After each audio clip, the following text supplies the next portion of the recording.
John Webb here with another Gears 3D motion capture swing analysis.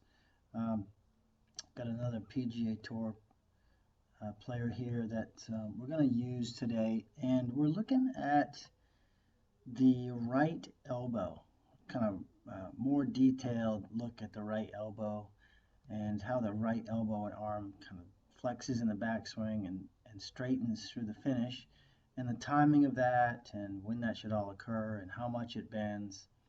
And I get a lot of questions about the right arm in general because that's people's usually strong arm if they're a right-handed golfer, and should they be using it and how should it feel, and I hope this will help clear some things up. So let's start from address here. I've got all the joint angles here over here in the corner. Right elbow and left elbow about the same bend at address. They both have about between 5 and 7 degrees basically, or 7.6 for the right elbow specifically. And what you're going to see here as he starts moving it back as it starts to increase its fold. So trying to stretch your arms out and keep the arms really straight in the beginning of the backswing can cause some issues in sequencing on the way back in swing plane. If you can start getting this right elbow to fold, the club usually does a pretty good job of setting itself kind of up on plane. And as you get about halfway back here, you ought to have about half of your elbow folding done. So he's in this kind of 36 to 37 range with his right elbow, and then as he goes to the top, he's at almost 80. So he had just about half at left arm parallel. Now he's fully reached as much elbow bend as he's going to achieve by the top of his swing. And then what you're going to see from there is, I think, where some of the confusion starts. A lot of people are trying to hold the bend in this elbow all the way through the shot and not release that because they think they're going to get more lag or there's more power by kind of pinning that arm in and keeping the elbow bend. But what you're going to see is right away he's at 78 and then adds a little in transition, a little increase, and then it rapidly starts coming out. So he's in the process right now of straightening his right arm. So left arm parallel to the ground here, he's at 67. So he's hanging on to it a little longer if we look at the same point in the backswing, but then is when it rapidly starts coming out. So what I would say from right about here is where you have this throwing sensation, like you were going to take this club in your right hand and whip it down the fairway.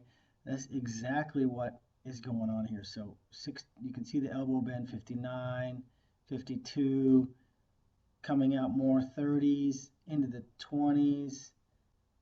At impact, he has slightly more than he had at address. He had about 7.6 at address. Now he's at 13.6. Part of that is because of the right side bend. He's got more right side bend now, and his chest is opening, so he needs a little bit of an elbow bend there to avoid shoving the club in the ground. And also, I think there may be some advantages to that as far as keeping the club face from rotating over too fast and keeping these better players from hitting hooks.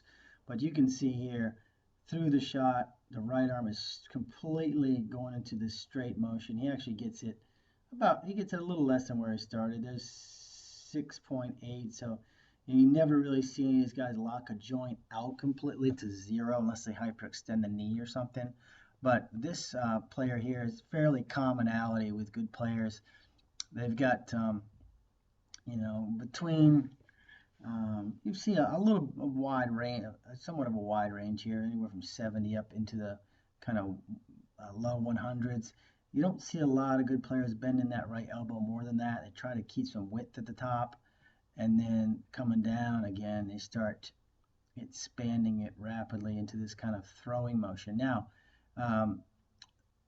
the path of the hands that we've covered before start to move up, but again, that's because the body's extending, the left knee is extending, the pelvis is elevating. That's what curves this thing up. But the golfer's intention is kind of throwing this club with the right arm, extending it, and there's some power to that because right-handed golfers are strong with their right hand, especially if they've, we work with a lot of athletes and they've thrown baseballs. This feels pretty good to them when you tell them they can kind of whip this club through with their right arm. So I think if you've been trying to pull hard with your left arm, I think a way better feeling for a right-hander is to kind of fire this right arm through and have this kind of slinging feel. And I think you're going to pick up some club head speed. I think you're going to find it's a really natural athletic motion, which is what we're trying to achieve with our players. So anyways, I thought that would help some of you out that have been struggling with that. Again, the other key takeaway here is don't overfold the right arm.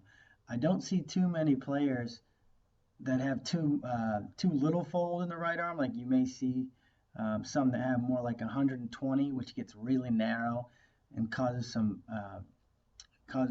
very difficult transition issues with the club starting down. So try to keep some width in that right arm at the top. And 90 degrees is kind of a good rule of thumb. If you just make like an L with your right arm, that gets you in a pretty good spot. But coming down, don't be afraid to let that arm extend and have that kind of feeling through the ball like you're extending the right arm. And remember, it's early into the downswing here where you should really start losing that right arm angle. So hope that helps you out. If you have any more questions, keep them coming. I'd be glad to keep shooting these for you and clearing up any misconceptions that you might have. So thanks a lot, and we will see you in the next video.